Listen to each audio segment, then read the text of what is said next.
ความเคารพแสดงความนับถือพระมหาเถระพระเถรานุเถระเจ้าคณะพระสังฆาธิการครูบาอาจารย์เจ้า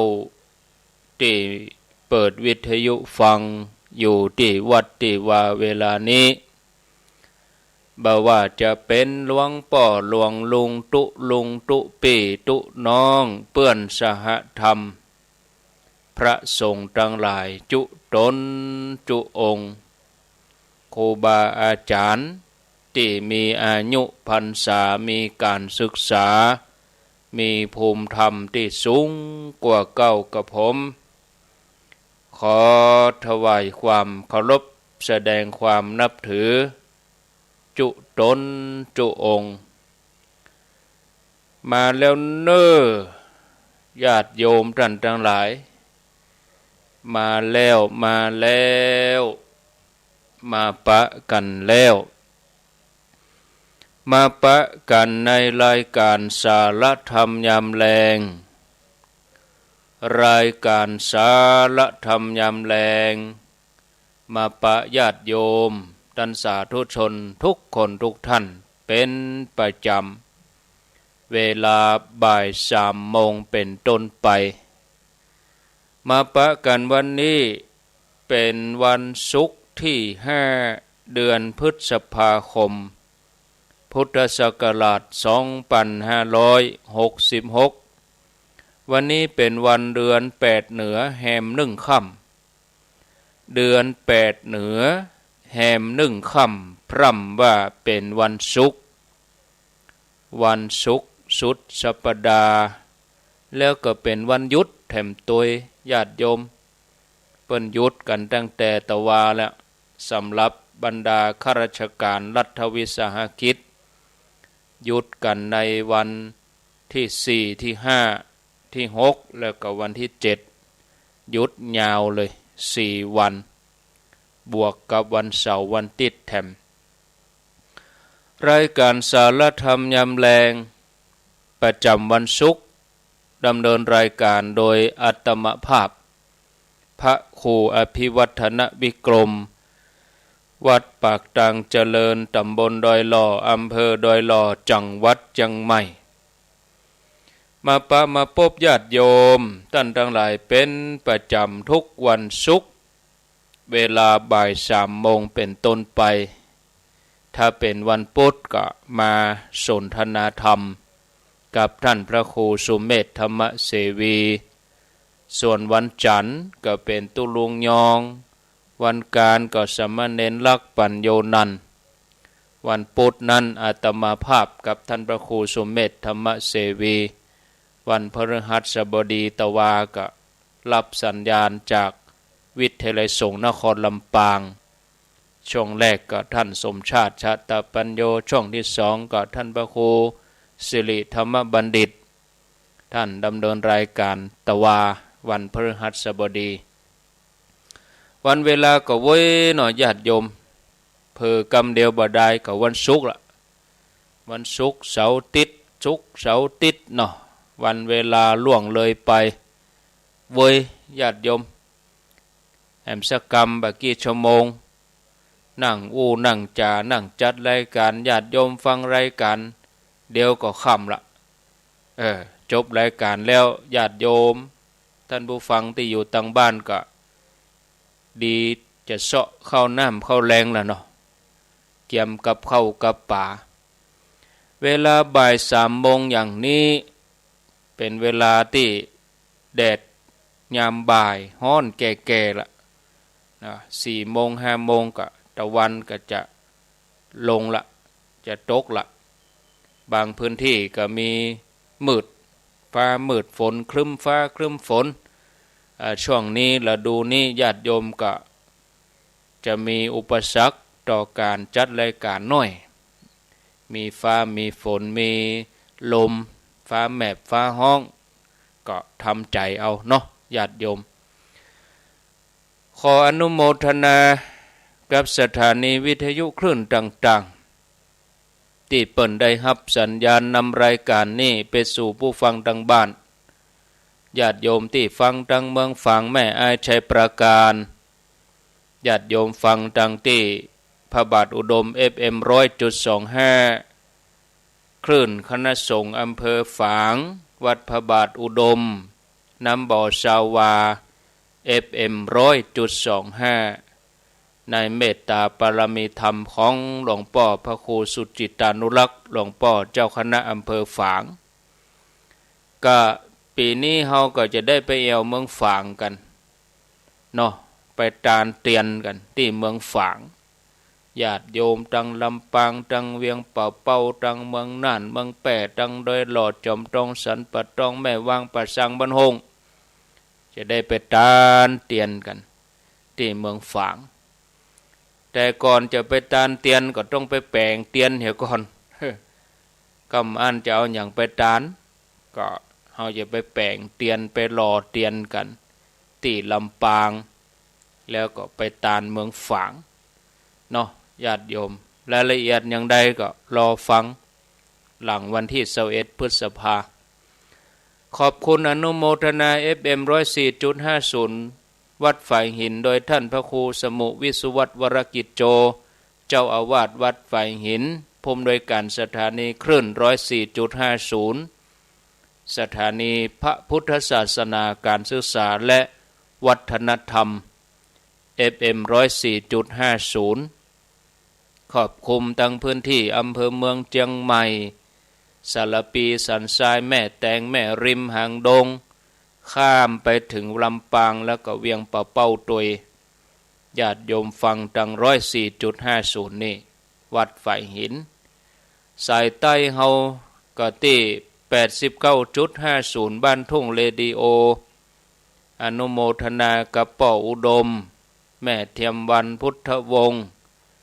FM 89.50 บ้านทุ่งเรดิโอขอบคุณแม่วางสันป่าตองป่าช้างหางดงดอยหล่อเวียงหนองล่องบ้านห้ง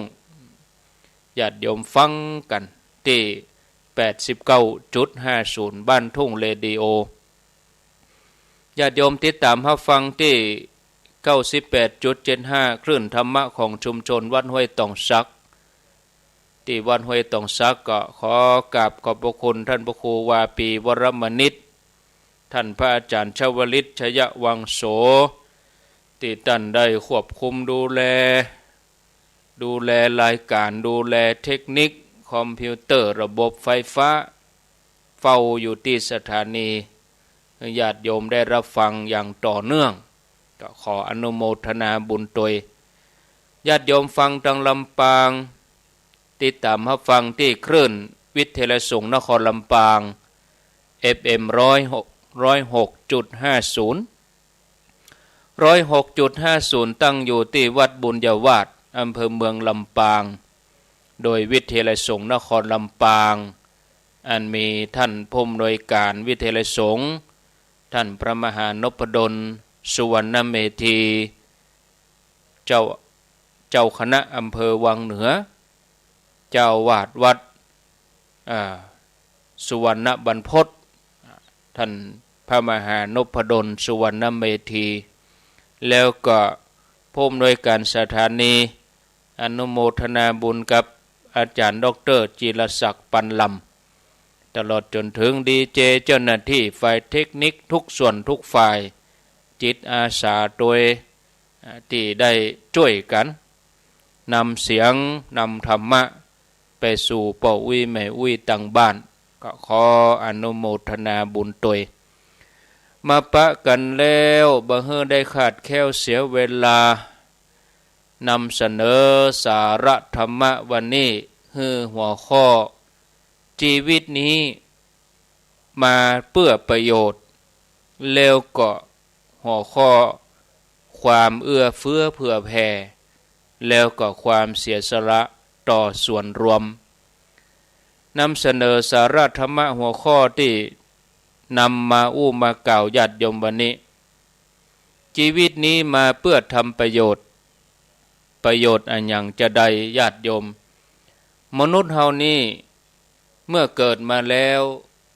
ก็ควรที่จะทำอันยังที่เป็นประโยชน์แก่เปื้อนห่วมโลกพ่องเพื่อจะได้เกิดความภาคภูมิใจในชีวิตอันจะทำให้รู้สึกว่าตัวเก่าเนี่ยมีคุณค่าเหมือนกันแล้วความภาคภูมิใจเนี่ยจะทำให้มีความสุขนะจะทำให้เรามีความจุ่มอกจุ่มใจนะเป็นสิ่งที่หาได้ยากญาติโยมยิ่งคนสมัยนี้นี่การทำประโยชน์ให้แก่โลกนั้นภัยก็ทำได้โดยการทำหน้าที่ของตัวเองให้ถูกต้องโดยความขยันซื่อสัตย์ซึ่งเพียงเท่าอี้ก็นับว่าเป็นความดีขั้นพื้นฐานของคนเฮาแล้วเพราะถ้าเฮาทำหน้าที่ของเฮาให้ถูกต้องก็จะทำให้บ่เบียดเบียนผู้อื่นถ้าเฮาทำหน้าที่ของเฮาให้ถูกต้องก็จะบ่ทำให้ผู้อื่นเดือดร้อนแถมอย่างหนึ่งก็ยังจะทำให้ผู้อื่นได้มีความสุขไปโดยโลกก็จะมีแต่ความสงบ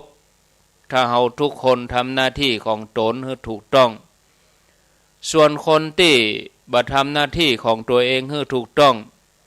ก็จัดว่าเป็นคนที่เบียดเบียนสังคมเพราะนอกจากจะทำให้ตัวเองมีปัญหาแล้วก็ยังทำให้คนอื่นเดือดร้อนตัวการบ่ทำหน้าที่ให้ถูกต้องก็จัดว่าเป็นความบดีของตัวเก่าการใช้ชีวิตให้เป็นประโยชน์อย่างสูงสุดนั้นท่านผู้ฮู้เปิ้นได้วางหลักในการดำเนินชีวิตเอาไว้อย่างสมบูรณ์เปิ้นได้วางหลักในการดำเนินชีวิตเอาไว้ตามช่วงอายุของเฮา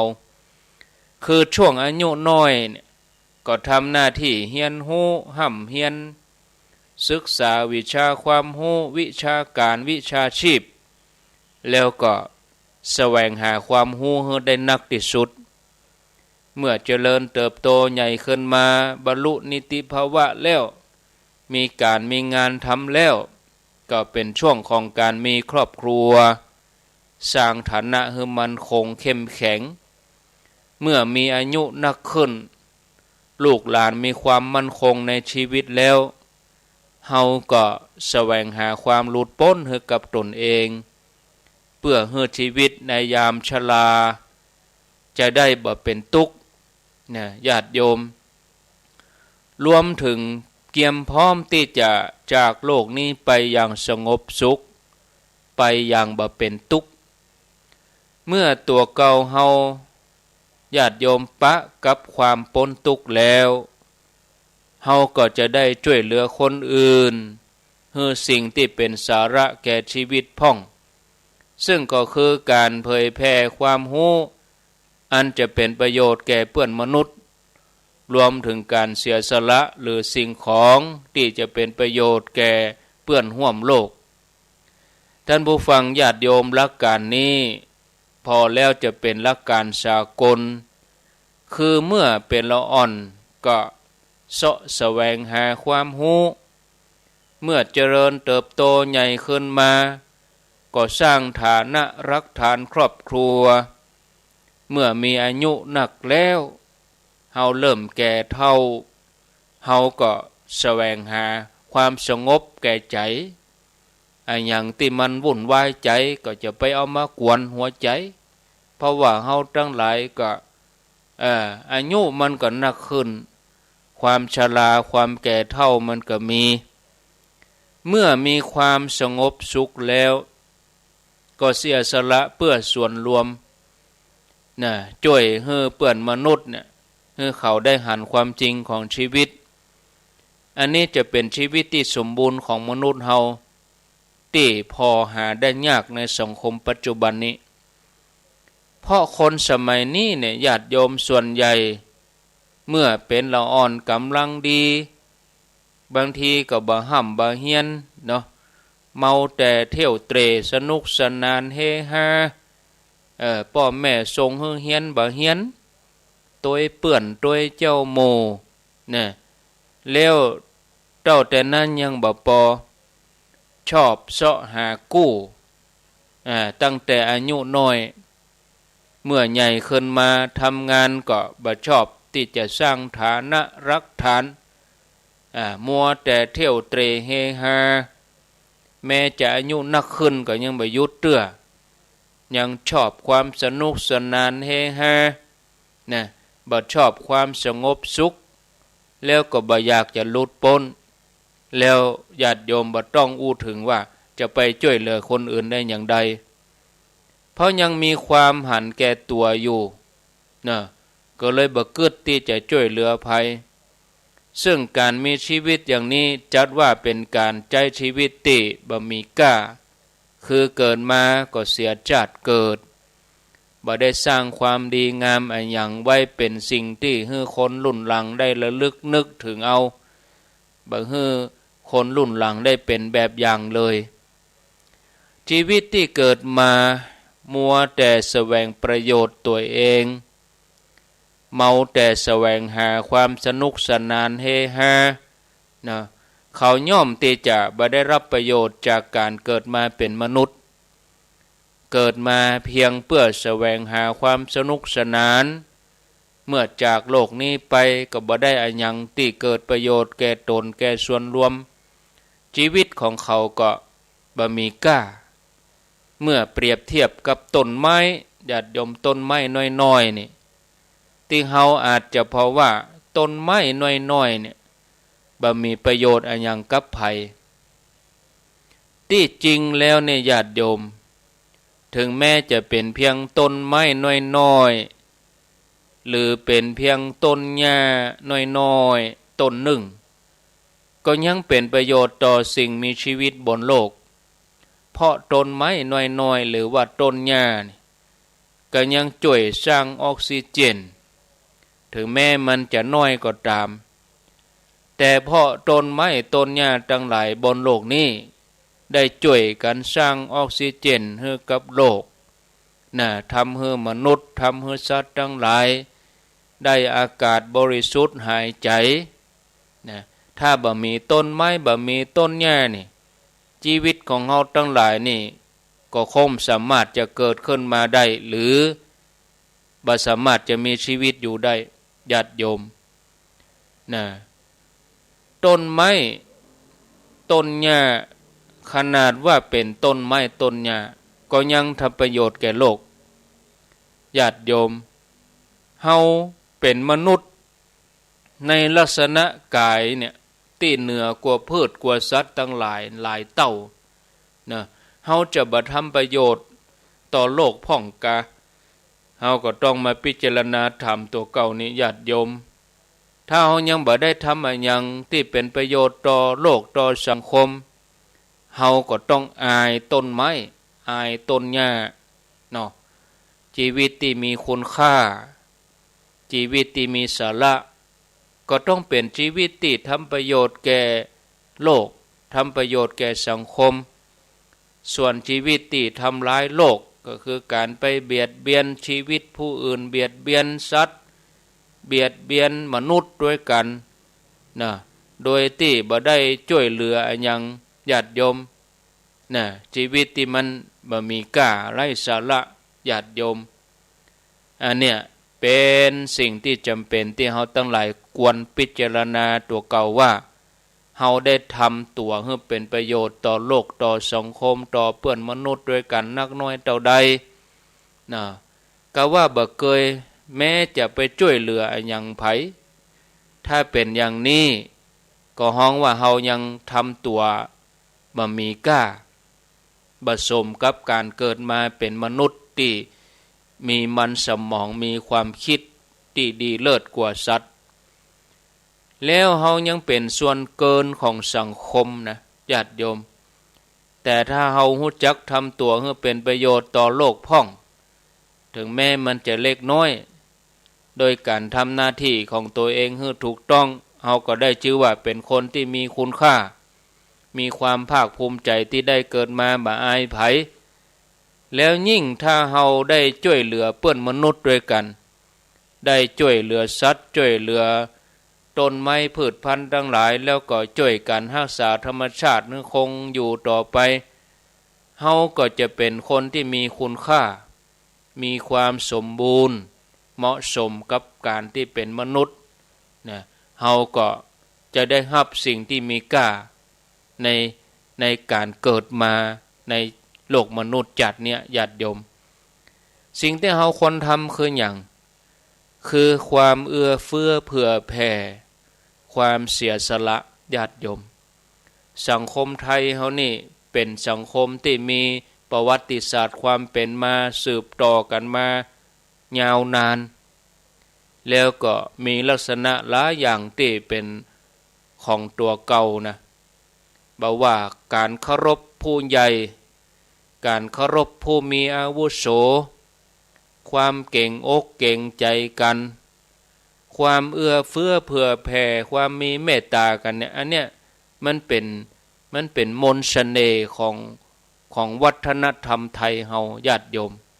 เนี่ยท่านผู้ฟังท่านสาธุชนโดยเฉพาะความเอื้อเฟื้อเผื่อแผ่นะช่วยเหลือเกื้อกูลกันบ่ว่าจะเป็นวัตถุสิ่งของทำไปโดยที่บ่หวังผลตอบแทนช่วยเหลือผู้ที่ประสบภัยพิบัติต่างๆร่วมทำบุญบริจาคสร้างถนนหนทางแปลงสะพานสร้างโรงพยาบาลสร้างโรงเรียนสร้างศาลาขุดน้ำบ่อก่อศาลานี่สิ่งที่เป็นสาธารณประโยชน์เพื่อให้คนทั้งหลายใจสอยห่วมกันความมีน้ำใจยอมรับความคิดความหันของคนอื่นการแนะนำในสิ่งที่เป็นประโยชน์โดยที่บ่ห่วงแหนแนะนำหลักการดำเนินชีวิตโดยอาศัยหลักธรรมประสบการณ์ด้วยความบริสุทธิ์ใจการเสียสละความสุขตนเพื่อประโยชน์ส่วนรวมการเสียสละสิ่งที่บ่เป็นประโยชน์นะญาติโยมเพื่อให้เกิดประโยชน์นักขึ้นเป็นการสละกิเลสออกจากใจและลึกนึกถึงการเสียสละที่ผ่านมาเนี่ยญาติโยมเวลาเฮานึกนะตัวนี้ก็เป็นอารมณ์แห่งพระกรรมฐานเมื่อเฮาได้ไปปฏิบัติตัวนี้จะอุดหนุนใจของเฮาให้เบิกบานเกิดปีติอิ่มเอิบต่อจากนั้นก็จะเกิดความสงบกายสงบใจนะมีใจที่ตั้งมั่นแน่วแน่ทำให้การประกอบหน้าที่การงานผลงานออกมาก็ดีเมื่อเฮานึกถึงความเสียสละของตัวเก่าอยู่เป็นนิดอย่างนี้ถือว่าเป็นบุญญาลาภของเฮาได้ปฏิบัติดีแล้วคนอื่นถูกความตระหนี่ลุมเล้าเผาใจแต่เฮาบ่ได้เป็นอย่างเขามีใจที่ปราศจากความตระหนี่เฮาทั้งหลายมีอัธยาศัยไมตรีที่ดียินดีในความเสียสละไผต้องการขอเฮาพอใจในการฮื้อเฮาก็มีการแบ่งปันเมื่อเฮาระลึกนึกอย่างนี้จิตของเฮาก็บ่ถูกราคะโทสะโมหะครอบงำลุกลานความมีน้ำใจเนี่ยญาติโยมมีอานิสงส์คือกำจัดความตระหนี่นะญาติโยมความคิดกีดกันบ่ให้คนอื่นได้ดีเมื่อกำจัดความตระหนี่ได้อย่างนี้ก็มีผลออกมาก็คือทำให้ตัวเฮาเนี่ยญาติโยมมีจิตใจที่ปลอดโปร่งบ่เกียจบ่แค้นความมีน้ำใจการเสียสละนี่เป็นปารมีธรรมดังองค์พระสัมมาสัมพุทธเจ้าพระองค์มีปารมีธรรมตัวนี้เป็นหลักที่จะย่าให้คนเฮามุ่งมั่นในการทำความดีถึงแม้จะประสบต่ออุปสรรคปัญหาต่างๆมากมายก็บ่หวั่นไหวมีจิตใจเสียสละเอื้อเฟื้อโดยวัตถุสิ่งของเสียสละความบ่พอใจความขัดเคืองออกไปแล้วก็ทำให้การดำเนินชีวิตเป็นไปอย่างสงบสุขญาติโยม ท่านผู้ฟังท่านสาธุชนทั้งหลายญาติโยมทุกท่านคงจะเคยได้ยินคำชื่นชมนะจากไผ่บางคนซึ่งมีน้ำใจต่อผู้ที่ด้อยกว่าหรือว่าผู้ที่ใต้บังคับบัญชาคำชมนี่นะญาติโยมก่อให้เกิดแห่งบันดาลใจในการทุ่มเทการงานบางคนนี่ทำงานแบบมอบกายถวายชีวิตญาติโยมการแสดงความเอื้อเฟื้อเผื่อแผ่สามารถปฏิบัติได้หลายวิธี 1. รู้จักเอาใจเขามาใส่ใจเฮาโดยการปฏิบัติต่อผู้อื่นเหมือนที่ต้องการให้ผู้อื่นปฏิบัติต่อตนเอง 2. รู้จักให้นักกลัวรู้จักรับโดยการแสดงน้ำใจต่อคนรอบข้างทุกครั้งที่มีโอกาสให้วัตถุสิ่งของตามเปาะเหมาะพอดีสิ่งจำเป็นแก่ผู้ยากไร้ช่วยแบ่งเบาภาระ3. หูเคารพสิทธิเสรีภาพผู้อื่นยอดโยมโดยการปิดกั้นความคิดการกระทำที่มันเหมาะแล้วก็จะต้องทำสิ่งที่เหมาะบ่ให้เบียดเบียนกัน 4. มีจิตใจโอบอ้อมอารี 5. มีความปรารถนาดีจริงใจต่อผู้อื่น 6. มีความห่วงใยคนรอบข้างอยู่เสมอมีน้ำใจช่วยเหลือผู้อื่นโดยที่บ่หวังผลตอบแทนความเสียสละเป็นคุณธรรมขั้นพื้นฐานของคนเฮาที่อยู่ร่วมกันทุกคนในสังคมนี่ญาติโยมต้องการความมีน้ำใจต้องการความเอื้อเฟื้อเผื่อแผ่แบ่งปันบ่มีจิตใจคับแคบบ่มีความหันแก่ตัวความเสียสละก็เลยเป็นคุณธรรมเครื่องผูกมิตรไมตรียึดเหนี่ยวจิตใจกันไว้ความเสียสละก็เป็นเครื่องมือสร้างนิสัยให้คนเฮาหันแก่ประโยชน์ส่วนรวมนักกว่าประโยชน์ส่วนตัวคนที่อยู่ร่วมกันในสังคมเนี่ยจะเกิดความสงบได้ก็จะต้องมีคุณธรรมข้อนี้คุณธรรมข้อที่ว่าความเสียสละคือเสียสละความสุขส่วนตัวเพื่อประโยชน์ส่วนรวมเพราะถ้าเฮาต่างคนต่างหันแก่ตัวบ่หันแก่คนอื่นส่วนรวมก็เดือดร้อนเมื่อส่วนรวมเกิดความเดือดร้อนแล้วจะหาความสงบสุขได้อย่างใดญาติโยมการเสียสละก็เลยเป็นคุณธรรมอย่างหนึ่งในสังคมเฮาเริ่มต้นตั้งแต่ครอบครัวนี่เป็นสังคมน้อยๆต้องเสียสละความสุขส่วนตัวญาติโยมเสียสละทรัพย์ที่หามาด้วยความเหนื่อยยากลำบากให้กันถึงในยามปกติแล้วก็ยามจำเป็นญาติโยมเขาจะหันได้จากการที่ความเสียสละสิ่งของช่วยกันเมื่อประสบภัยอย่างใดอย่างหนึ่งบอกว่าอัคคีภัยไฟไหม้อุทกภัยน้ำท่วมวาตภัยลมหลวงญาติโยมเมื่อมีภัยอันใดอันหนึ่งเกิดแก่ผู้ใดผู้หนึ่งที่ใดที่หนึ่งก็จะมีการรับบริจาคไปช่วยเหลือความทุกข์เดือดร้อนอันเกิดขึ้นจากภัยพิบัติต่างๆอุทกภัยวาตภัยอัคคีภัยมีการรับบริจาคสิ่งของเพื่อเอาไปสร้างสาธารณประโยชน์ให้แก่ส่วนรวมญาติโยมคนที่มีน้ำใจเสียสละมีจิตใจโอบอ้อมอารีเอื้อเฟื้อเผื่อแผ่ต่อทุกคน ทุกคนช่วยเหลือเต้าที่หันว่าสมควรจะช่วยเหลือได้หันไผควรแก่การช่วยเหลือก็ช่วยเหลือตามกำลังจะนักจะน้อย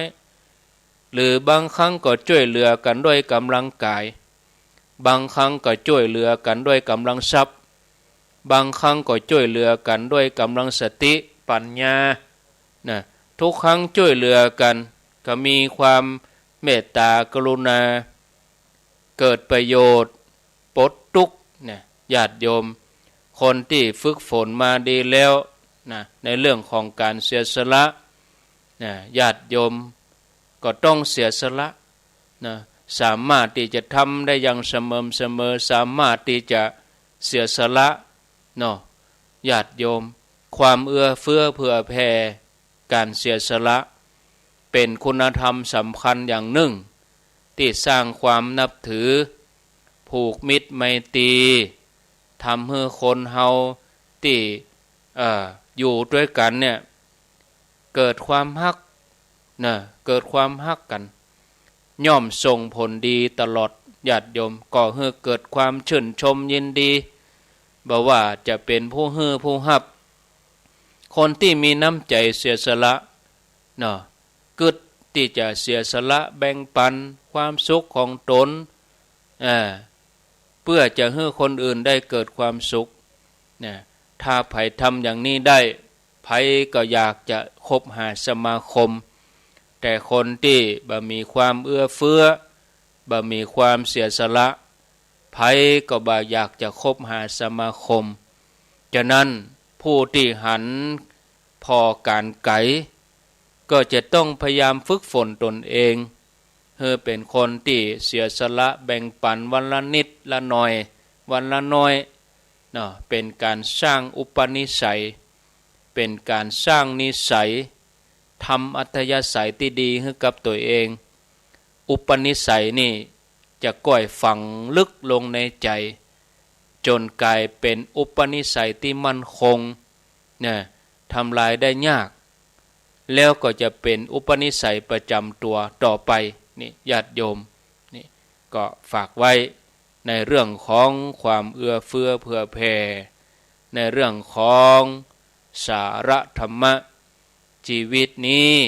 มีมาเพื่อทำประโยชน์นะญาติโยมนะเอาพอเวลาแล้วมาก็ป40 นาทีแล้วนะกันเดียวจะประกาศข่าวสารงานบุญเรียบร้อยแล้วก็วางสายโทรศัพท์ช่วงแรกแล้วก็ไปฟังสาระธรรมะในช่วงที่2ต่อไปญาติโยมเนอะก็เรื่องราวของข่าวสารงานบุญญาติโยมท่านสาธุชนท่านผู้ฟังทั้งหลายเนี่ยญาติโยมก็อนุโมทนาที่ได้ติดตามรับฟังรายการนี้บอกว่าเจ้าสายบ่ายค่ำเนาะอนุโมทนาตัวญาติโยมตมาจะพอข่าวสารงานบุญนี้สักกรรมก่อนนี่งานแรกนี่วันศุกร์หน้านี่อันนี้เน้นไปตั้งญาติโยมที่รับฟังที่106.5แต่ถ้าญาติโยมในพื้นที่อื่นๆญาติโยมตั้งเชียงใหม่ญาติโยมตั้งเชียงไฮ้หรือว่าญาติโยมท่านใดจะไปก็ขอเจริญพรได้นะขอเชิญชวนงานทำบุญร่วมบุญงานบำเพ็ญบุญทักษิณานุปทานอุทิศถวายอดีตเจ้าวาดวัดศรีภูมิมาบ้านตาส้มปอยตำบลตุ้งฝายอำเภอเมืองลำปางจังหวัดลำปางในวันศุกร์ที่12 พฤษภาคม 2566เนอะตั้งแต่เวลา 8 โมงเป็นต้นไปกับญาติโยมอยู่ใกล้ก็ให้ไปเจ้าจะไปให้หมูไก่ได้ไปท่า บางทีงานเขามีมันธรรมดาหมูไก่เวลาเปลอะเปเต๋อก็เดี๋ยวก็ไปหมูไก่เปิ้นไปนั่งเรียบร้อยหมูไก่ไปมีที่นั่งเอาไปขวายงานเปิ้นเริ่ม 8 โมง 9 โมงก็สัก 8 โมงเขาก็ไปอยู่กันไปทักทายอู้จาสนทนาเนาะญาติโยมจะร่วมบุญอะไรหยังก็ไปนะวันที่12 พฤษภาคมที่วัดศรีภูมิมาเวลาทำพิธีก็จะเริ่มทำพิธี 10 โมงประกอบพิธีทางพระพุทธศาสนาไหว้พระสมทานศีลแล้วก็อาตมาจะบรรยายธรรมสักประมาณครึ่งชั่วโมงนี่บรรยายธรรมเสร็จแล้วพระสงฆ์เพิ่นก็จะได้ สวดมาติกาพระสงฆ์พิจารณาพระบังสุกุลปูจานสุมาขวดตานถวายทานก็แปลว่าจบหับปอนแล้วก็แจ้งญาติโยมที่ฟัง106.5ตัวนะวันนั้นนี่กันเทศนี่หอมกันห่วมกันอาตมาก็จะตั้งเจตนาจะเอาสมทบเป็นก่าน้ำก่าไฟเป็นก่าไฟฟ้าของสถานีที่วัดบุญยวาสปกตินี่เดือนไหนก็4,000-5,000นะกับน้ำกับไฟนี่ญาติโยมก็ช่วยกันตั้งแต่ปุ่น 3-4 เดือนก่อนนะก็ประคับประคองมาได้ 3-4 เดือนแล้วก็อันนี้เขาก็จะช่วยกันไปแถมกับประคับประคองได้แถม 3-4 เดือนก็ยังดีญาติโยมรับฟังได้ก็ขอเจริญพรเนอะจะไปฟังเอาม่วนบ่ได้นะการไฟฟ้าบ่รับซับพีนะ ถึงเวลาเราต้องไปจ่ายวันนี้มาจ่ายก็ไฟเอาปอนเนอร์เขาเอานะการไฟฟ้าเขาบ่เอาถ้ามาจ่ายเขาก็ตัดถ้าตัดก็แปลว่าไม่ได้งี้นะเนอะดักปิ้งดักเซฟเนี่ยดังนั้นช่วยกันก็ญาติโยมก็ร่วมบุญกันเป็นการเทศเนาะเป็นกองละ200 บาทก็ได้สัก100 กล่องนะในวันที่12นั่นนะ100 กล่องก็กุมไปได้ 3-4 เดือนแล้วเฮาก็ไปรอเตียนกันแถมกรรมก็กุมไปแถมเป็นปีอยู่อันนั้นต้องช่วยกันเด้อถือว่าเป็นการปูจากันเทศบ่ได้ปูจาก็อาตมาตนเดียวปูจากู้ตนนะญาติโยมหอมกันไปกล่องละ200กับเดือนไหน100เดือนไหน100หอมกันแล้วเขาได้ฟังกุศลญาติโยมก็ถึงกะญาติโยมฟังรายการที่มจรลำปางนี่ญาติโยมฟังกี่ตนลองเขียนมาพอละนึกได้ก็ญาติโยมฟังกี่ตนตั้งแต่เจ้ามาตีห้ามาจนถึงเมื่อตอนมาจนถึงเมื่อแรงมาจนถึงเมื่อค่ำเนี่ยญาติโยมฟังครูบาอาจารย์สังฆะกี่ตนอันนั้นเขาบูชากันเทศถ้า10 ตนเขาก็ต้านตนละ10 บาทบ่ได้หรอเนี่ยญาติโยมอันนั้นก็ร่วมบุญกันเนอะวันที่12อันนี้เน้นญาติโยมที่ฟังที่106.5ปุ่นกล่องละ200 บาทเอาไปบูชาปุ่นเลยเอาไปใส่กันเทศปุ่นเลยละมาจะยกทำบุญหมดทุกบาททุกสตางค์เอาทำบุญเป็นค่าไฟ106.5สถานีวิทยาสงฆ์นครลำปางปุ่นนะอันนี้แจ้งให้ทราบตั้งเจตนาไว้อย่างนี้ไปหอมที่ปุ่นบ่ต้องโทรมาหาบ่ต้องโทรมาหาว่าจะหอมต้องอันที่ไปปุ่นเลยคือไปขำตี้อยู่ใกล้หันลูกอาตมาเขายังไปอยู่แถวเชียงใหม่อยู่แถวเชียงไฮ้เปิ้นยังไปกัน หมู่เฮาอยู่ใกล้หันนี่อยู่ไหนพ่องก็ที่โทรมามันนะกะโยมโทรมันนะ ไผโทรมามันพ่องก็ต้องไปเด้ออันที่12นะที่วัดศรีภูมิมาญาติโยมก็ขอเจริญพรไปร่วมบุญกันนะต่อไปกับวันที่19นี้ขอเจริญพรร่วมงานทำบุญอายุวัฒนมงคลหลวงปู่พระครูปฏิพันธ์ธรรมทินวัดพระธาตุม่อนจอมพออำเภอเวียงป่าเป้าจังหวัดเชียงรายก็หลวงปู่ทั้ง2 ตนนี่เปิ้นก็เป็นเซียวกันนะเปิ้นเป็นเซียวเกิดปีเดียวกันแต่ว่าเป็กคนละอันภาษาเป็กก่อนเป็กหลังอาตมาก็ยังบ่ฮู้ แต่ว่าเปิ้นเกิดปีเดียวกันหลวงปู่พระครูปฏิพันธ์ธรรมทินครับหลวงปู่พระครูอุดมศิริทัตน์วัดศรีภูมิมานี่เปิ้นอายุเท่ากันเปิ้นเป็นเซียวกันนี่เป็นสหชาติกันเนาะวันที่19เปิ้นก็จะทำบุญอายุวัฒนมงคลที่วัดพระธาตุม่อนจอมพอก็เชิญชวนญาติโยมท่านทั้งหลายตัวแล้วก็พี่น้องดังเมืองปานก็งานพระราชทานเพลิงศพพระครูกิติอัธวิทย์ประสงค์กิติปัญโยอายุ44 พรรษา24 อดีตเจ้าวาดวัดหลวงเมืองปานเปิ้นจะมีงานพระราชทานเพลิงศพในวันอาทิตย์ที่21พฤษภาคมเปิ้นจะตานประสาทแล้วก็อาราธนาสรีระร่างของท่านขึ้นสู่ประสาทเอาสรีระร่างศพนอนประสาทวันที่15พฤษภาคมแล้วก็บำเพ็ญกุศลตลอดตั้งแต่คืนวันที่15จนถึงคืนวันที่20วันที่20พฤษภาคมนี่ก็เป็นคืนสุดท้ายอาตมาภาพก็จะได้ไปแสดงธรรมที่นั่นที่วัดหลวงเมืองปานในคืนวันที่20พฤษภาคมนะแล้ววันที่21ก็ประชุมที่ตุ้งโป่งเมืองปานวันที่21พฤษภาวันที่20ไปงานศพแล้วก็ปิกวัด21ก็ไปแถมไปประชุมจะนอนปุ้นก็เมินน้ำไปเพราะว่าเปิ้นประชุมบ่ายโมงถ้าเขานอนปุ้นเขาก็อยู่ปุ้นพอเขาตอนไม่มีใหญ่การตั้งเพศก็มีก็เลยว่าเจ้าก็ไปเนาะวันที่21ไปที่วัดตุ้งโป่งไปประชุมที่หั่นวันที่21พฤษภาอันนี้แล้วก็แถมงานนึ่งก็งานตักบาตรญาติโยมที่เฮานิมนต์พระสงฆ์องค์สังฆเจ้าเฮานิมนต์เปิ้นหมอก9 ตน10 ตนนี่หนักแล้วอันนี้พระสงฆ์ถึงปันกว่าตนพระเจ้าพระสงฆ์นะ1,000 กว่ารูปก็เชิญชวนญาติโยมในวันที่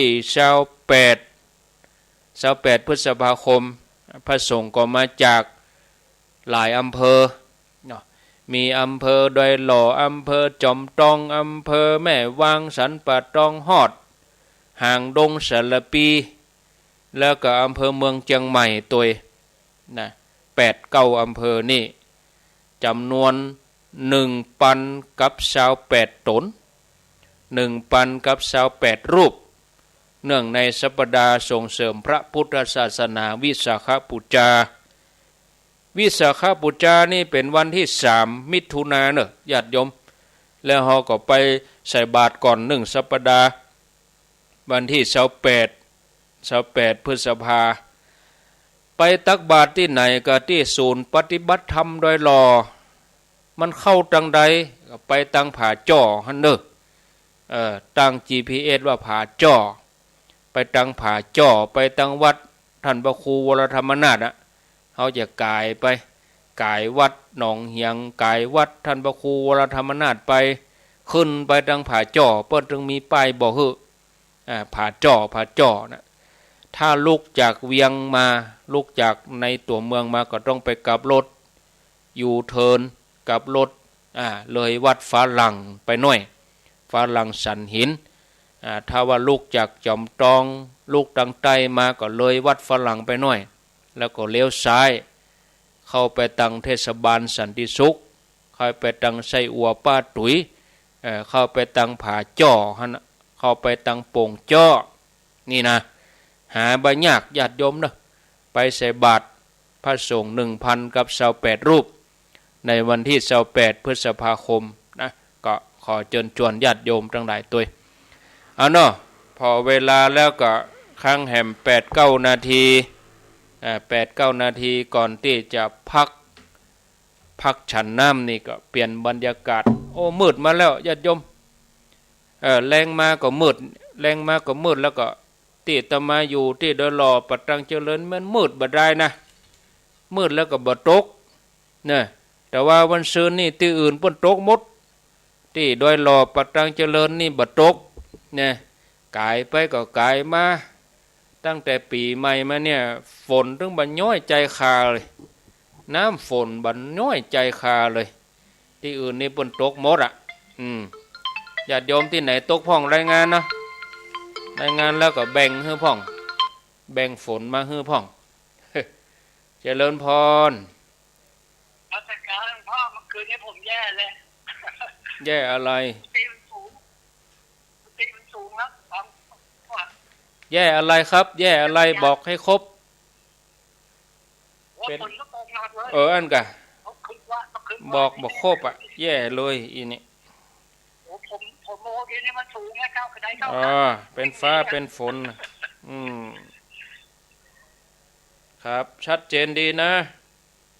ชัดเจนครับครับสาธุอ่าไม่มีประธานไม่มีกิริยาไม่มีกรรม ประโยคนั้นมันต้องครบกะต้องครบสามโผล่ปุ๊บปั๊บโผล่มาอู้เลยนี่เขาไปหู้อย่าได้ผมแย่เลยนึกว่าอย่างโจรปุ้นกะ ไม่ใช่ 0998366322มีเข้ามาขอเจริญปอนโทรเข้ามาอู้จ๋าว่ามาเลยตกหัวลวดอาบน้ำว่ามาเลยใครจะโทรมาก็โทรมาแจ้งผลการรับฟังอู้จ๋าสนทนาเนาะแจ้งผลการรับฟังอยู่ที่ไหนตั้งใดอยู่พื้นที่ไหนพิกัดใดฟังแล้วเป็นยังไงเนาะก็เดี๋ยวก็ไปฟังในชั่วโมงที่สองต่อเจริญพรแม่สาเจ้าแม่สมบูรณ์มันไหลศิลาทองอำเภอเมืองจังหวัดลำปางเจ้าไล่ศิลาทองเจ้าไก่จากไล่ศิลาทองไก่จากวัดศรีภูมาก็เจ้าศิลาทองที่เป็นเจ้าเป็นโคกหินนะเจ้าอ๋อศิลายังเป็นทองเจ้าที่เป็นเจ้าโคกหินกันตะกอนนั่นน่ะไก่วัดศรีภูมาก็แม่ไก่อะไรเจ้าไก่จากว่าของพระครูศิริบัณฑิตก่อนหน้าน่าก็ตรงกันข้ามนะกะตาส้มปอยไก่สักกี่กิโลมันอยู่ไก่เพ่ไก่บางตองไก่มันซ้ายสิก่อนน่ะคือบ้านแม่นะไก่อยู่ไก่กี่กิโลอ่ะกี่กิโลนี่ก็อ๋อแต่ติดตามตลอดเนาะฟังรายการตลอดโมทนา0998366322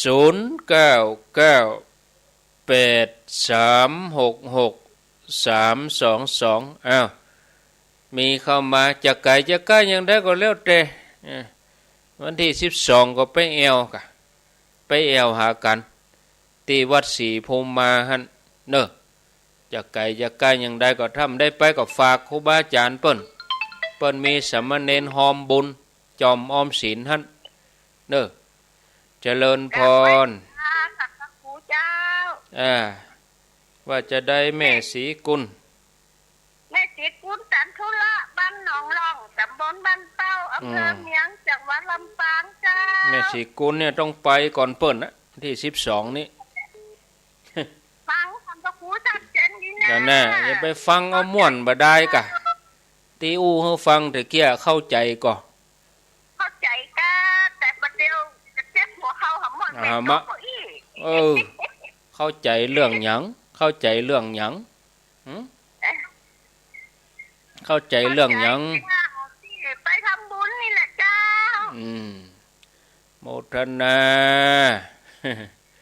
0998366322โทรเข้ามามีเวลาอยู่มีเวลาปะเลอะปะเตอโทรเข้ามาอู้จากันบางเตื้อกะสายมันซ่อนกันนะสายมันซ่อนมันย่นกันกะโทรมากะติดสายพ่องกะพยายามมาเห็นหน่อยเต้งโทรมาเขาจะไปฟังเอาม่วนอย่างเดียวกะฟังเอาสาระด้วยฟังได้อย่างพ้องเจริญพรจากมาสการเจ้าแม่บ่ไข่เด้ออยู่ที่ไหนแม่บ่ไข่บ้างหลานมาดูหัวจ้างนี่นะวัดอู้กับโทรศัพท์นี่จะไปอู้กับวิทยุมันงงอยู่ใกล้วัดมหาพระอาจารย์สำลิดเนี่ยวันที่12ก็ไปเอวกระทาสมปอยนะ12ไปเอวเนอะเจ้าทำไปนี่มันได้งี้เนาะจบข่าวเดี๋ยวการน้ำเอาทัดฝากอาจารย์สงสารกระ โอ้ไปฝากเนี่ยหยังอ่ะอยู่ใกล้หันก็ไปกะไปฝากเนี่ยหยังไปก็ไปยืนเลยเนาะอยู่ใกล้หันเดี๋ยวไปฝากเนี่ยหยังไปด้วยตัวเองไปด้วยตัวเองมาฝากหันแล้วก็เดินมาอู้ในวิทยุธรรมอาจารย์มาป้อบาหันเนาะนี่ท่านพระครูไปป้อบาหันกันแต่ก็บ่มาหาจะไปหันจะได้หรอ0998366322เจริญพรมาทักการพระอาจารย์เจ้าโทษจากที่ไหนแม่บัวเย็นจันทบ4 มด 9เจ้าอำเภอเมืองจังหวัดลำปางแม่บัวเย็น4 มด 9นี่เปิ้นถึงไปแน่นอนเนาะเจ้าไปกันไปไหนไปกันถึงไหนถึงกันอย่าสืบชะตาวัดของท่านมหาเจ้ายังไปเลยน่ะกันเจ้าโมทนาบุญเนออยู่ดีมีสุขเกือบลืมไปถ้าป้อนานวันบัดเตือนกันเอาวันที่ 3บ่าย 3ที่อบต.บ่อขุนหวานก็ญาติโยมคนเฒ่าคนแก่คนหนุ่มคนกำเนาะไปร่วมกิจกรรมกันได้งานวิสาขะฟังเทศฟังธรรมวันที่3 มิถุนายนนะเดือนหน้าก่อนวันที่3บ่าย 3ที่องค์การบริหารส่วนตำบลมะขุนหวานเนาะก็ขอเจริญพรเชิญไปร่วมฟังเทศฟังธรรมกันได้อาตมาจะได้ไปบรรยายธรรมที่นั่นนะวันที่3 มิถุนายนที่องค์การบริหารส่วนตำบลบะขุนหวานสันปะตองนะ0998366322มีก็ถ้ามีจะยกหูจะพักโทรศัพท์ก่อนแล้วก็พักตัวเก่าด้วยดื่มน้ำดื่มอย่างสักกำเตียวไปเตียวมาสักกำแล้วก็ก้อยมาปะกันแถมเนาะไปปะกันแถมกรรมก็ช่องที่2เนอะญาติโยมก็ขออนุโมทนาเจริญพรทุกคนทุกท่านฟังไรนี้ไปไหนเต้อกำเดียวก้อยมาปะกันเจริญพร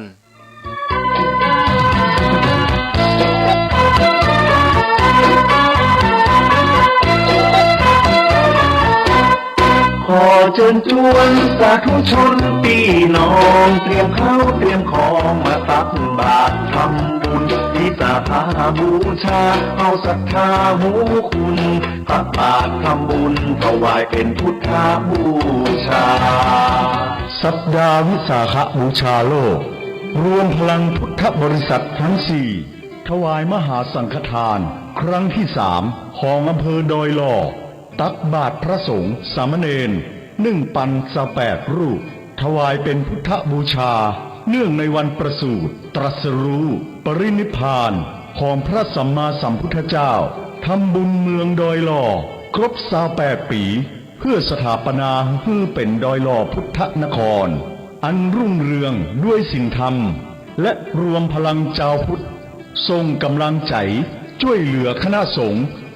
323 วัด4 จังหวัดชายแดนภาคใต้ในวันอาทิตย์ที่28 พฤษภาคมพุทธศักราช 2566 เวลา 6 โมงเมื่อเจ้าณถนนมัชชิมาหรือทางสายกลางศูนย์ปฏิบัติธรรมดอยหล่อหมู่ที่ 7 บ้านป่งจ้อซอย 2 ตำบลสันติสุขอำเภอดอยหล่อจังหวัดเชียงใหม่โดยมีพระครูสุนทรธรรมานุโยคเจ้าคณะอำเภอดอยหล่อเป็นประธานฝ่ายสงฆ์และคุณวาสนาบุญธรรมช่วยนายอำเภอดอยหล่อเป็นประธานฝ่ายคฤหัสถ์ติดต่อสอบถามรายละเอียดเพิ่มเติมได้ที่โทรศัพท์0818811866บ่ได้ลืมเตรียมข้าวสารอาหารแห้งนุ่งชุดขาวมาตักบาตรกันนักเน้อประสูติตรัสรู้และปรินิพพานคือความสำคัญของวันวิสาขบูชาเวียนมาบรรจบค ครบรอบกันแล้วนาพี่น้องศรัทธาชวนกันตักบาตรทำบุญ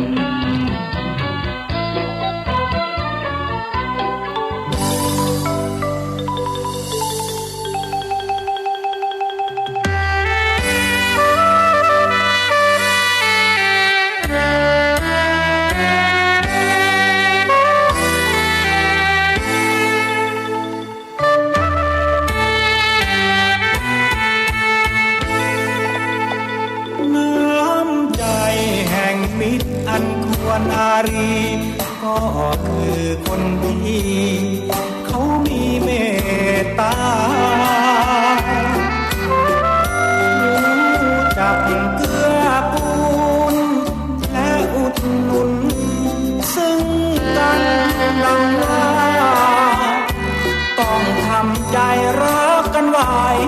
ดีกว่าเมื่อเราเกิดมาถือว่าญาติเดียวกัน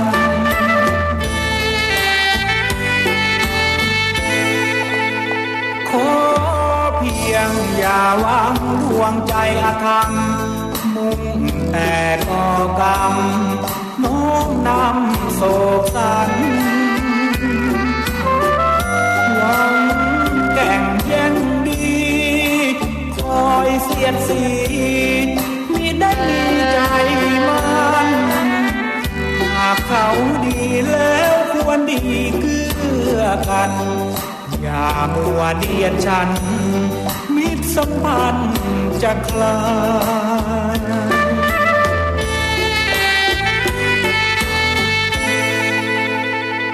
ทุกวันโลกนี้มันเป็นความจริงต้องต่างพึ่งพิงแล้วจึงสมหมายใช่อยู่ลำพังจะหวังใดได้ดังใจกายอุทาหรณ์นี้สิไม่ควรนาย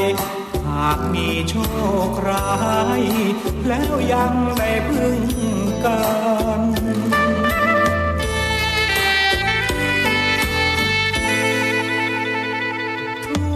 คนเกิดแล้วยังมีวันตายต้องควรขนขวาย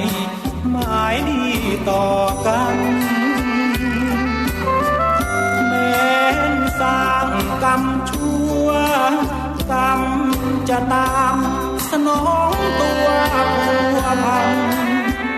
หากทำดีผลบุญดีทวีมันผู้เกียรติงามเชิดชันทุกวันจะรื่นรม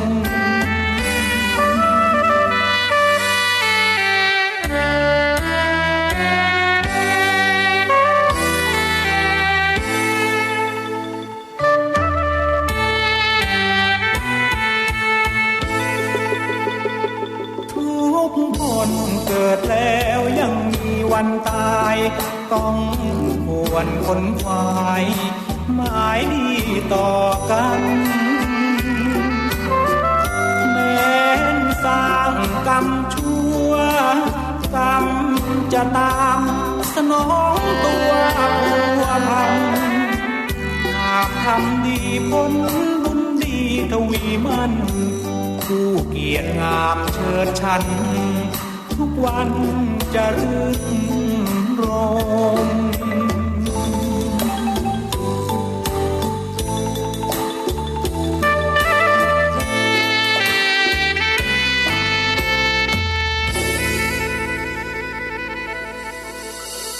ภัยเฮาทั้งหลายก็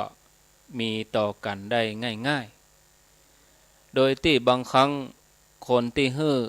บ่จำเป็นต้องเสียสละอันหยังของตัวเก่าเลยแต่ถึงวันนี้เฮาเสาะหาน้ำใจกันค่อนข้างยากเพราะต่างคนต่างทำอันหยังเพื่อประโยชน์ตัวเองทั้งนั้นซึ่งอันที่จริงแล้วก็บ่ใช่เรื่องผิดเพียงแต่ว่าเฮาให้ความสำคัญเป้าหมายเอาจนชนิดที่ว่าบ่สนใจคนอื่นบ่สนใจคนรอบข้างว่าเขาจะทุกข์เข เขาจะเดือดร้อนอย่างใดเขาจะลำบากอย่างใดโดยที่ปัจจุบันนี้มีความมุ่งหวังเพื่อจะกอบโกยผลประโยชน์เพราะว่าคนเฮานั้นมีความหันแก่ตัวกันนักขึ้นบางครั้งมันก็จะต้องไปเบียดเบียนคนอื่นตัวถึงวันนี้สังคมเฮานี่โหดให้นะยิ่งกู้สิ่งกู้อย่างสลับซับซ้อนวุ่นวายอย่างนี้ญาติโยมจะดีกว่าที่เฮาเนี่ยจะต้องมาใส่ใจสนใจกันมีน้ำใจกันโลกถึงจะน่าอยู่มันบ่ใช่เรื่องยากที่เฮาจะมีน้ำใจต่อกันมีน้ำใจเพิ่มอันอย่างขึ้นมาแหมน้อยลดความใจให้ลงไปลดความหัวห้อนนะพยายามดับก่อนที่มันจะลุกลามโลกนี้เนี่ยญาติโยมบ่ได้หมุนรอบตัวเฮาอย่างเดียวนะเฮาก็บ่ใช่ศูนย์กลางของโลกเฮาบ่อาจจะทำสิ่งใดๆโดยที่เอาตัวเก่าเป็นหลักอย่างเดียวก็บ่ได้เนี่ยญาติโยมเป็นเรื่องง่ายที่เฮาจะมีน้ำใจกับคนอื่นนะ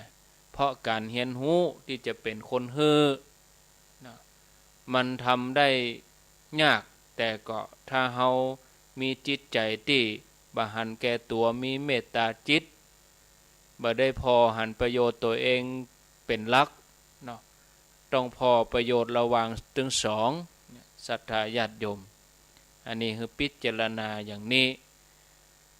ความมีน้ำใจก็จัดอยู่ในเรื่องของความเสียสละมีน้ำใจต่อกันจัดอยู่ในหลักธรรมของคฤหัสถธรรมนะคฤหัสถธรรมมีว่าสัจจะธรรมะขันติจาคะตัวจาคะนี่แปลว่าความเสียสละนะคือความมีน้ำใจนั่นนะญาติโยมถ้าอูว่าเสียสละก็คือความรู้สึกว่าตัวเก่าจะต้องเสียอย่างไปเองแต่ถ้าเราเข้าใจว่ามันเป็นความมีน้ำใจก็ฟังดูก็ลื่นหู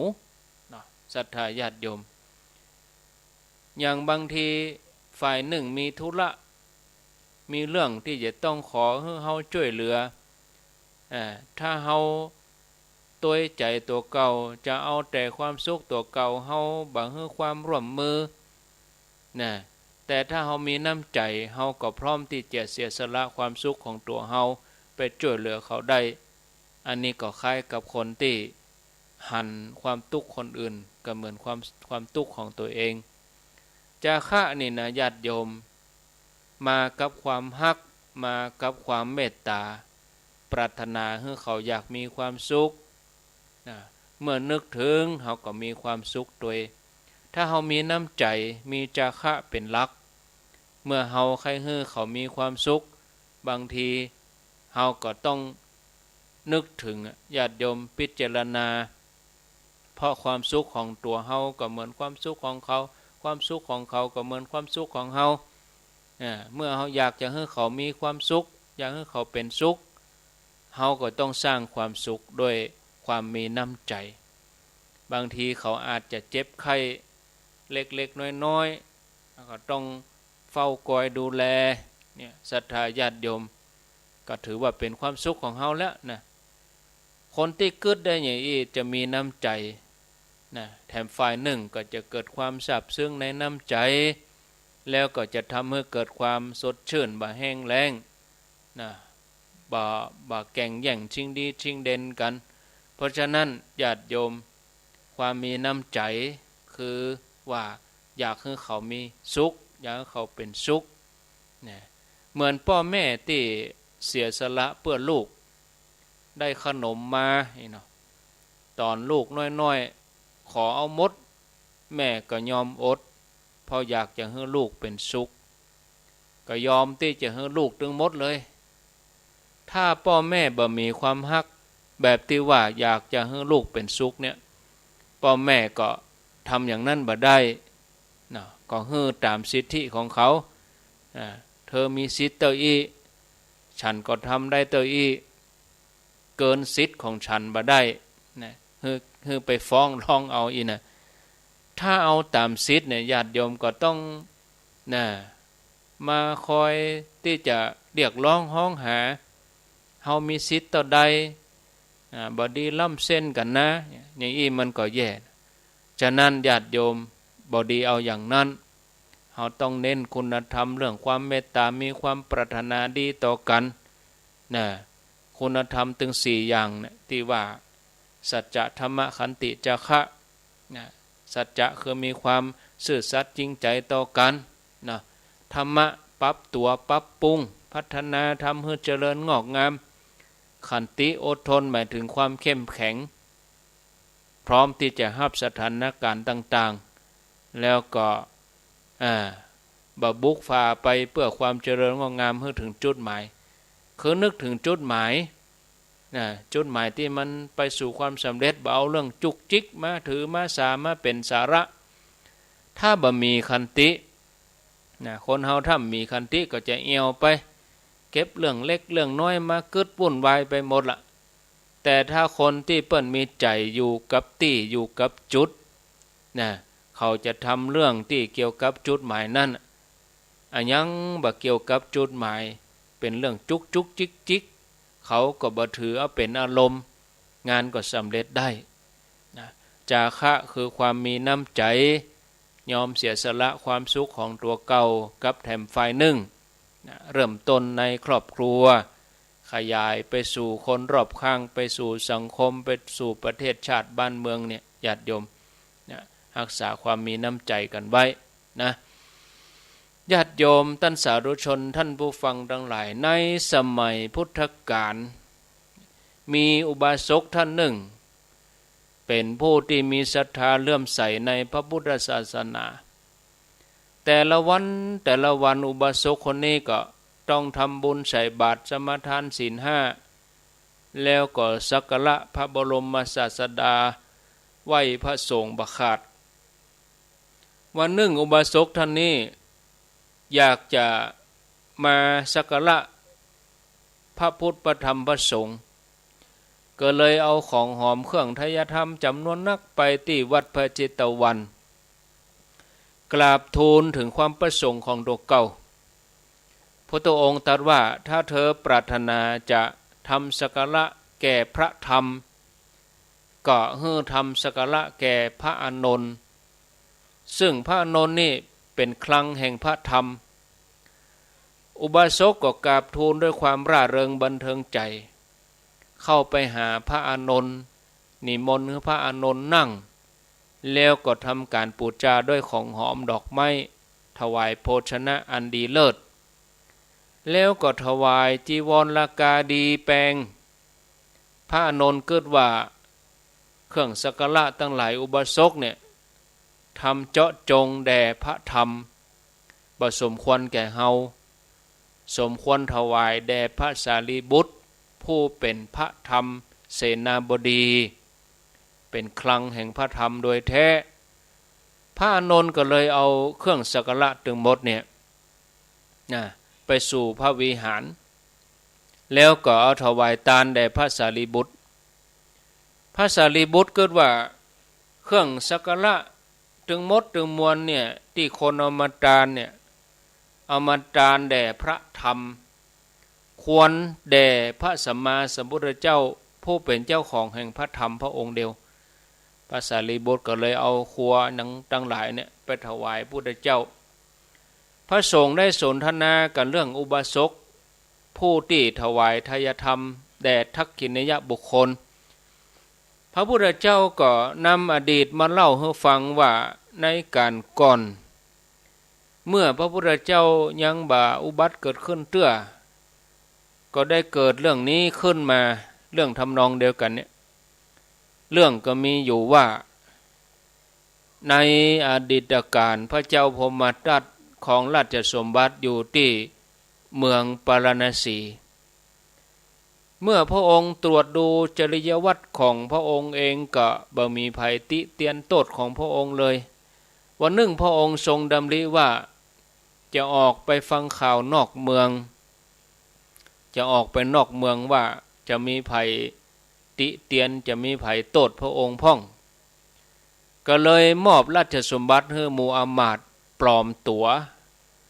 ปลอมพระองค์เป็นเจ้าบ้านธรรมดาเสด็จไปตามชนบทแต่เนื่องจากพระราชาเปิ้นครองแผ่นดินโดยธรรมก็บ่ปะบ่ปบไผจะมากล่าวโทษแม้แต่คนเดียวมีแต่กำชมตัวอันวันหนึ่งพระองค์เสด็จไปที่ชายแดนประทับนั่งที่ศาลาสำหรับที่เป็นที่พักคนเดินทางตอนนั้นมีกระดุมพีคนหนึ่งกระดุมพีคนนี้เนี่ยมีสมบัติอยู่80 โกฏกระดุมพีคนนี้ก็ไปที่ต้านน้ำพบกับบริวารเขาก็หันใส่พระราชามีผิวพรรณที่เป่งปังผ่องใสกว่าคนธรรมดามีความสุขุมสำรวมกิริยามารยาทน่าเลื่อมใสก็เข้าไปหาสนทนาด้วยน้ำใจมาตีเมื่อฮู้ว่าคนตีตัวเก่าอู้อยู่เนี้ยเป็นพญาเจ้าเมืองก็เลยปิกบ้านจัดแจงโภชนะอาหารอันเลิศเพื่อจะนำถวายพระราชาขณะนั้นเองดาบทซึ่งอยู่ในหิมวันตประเทศดาบทผู้นี้ได้อภิญญา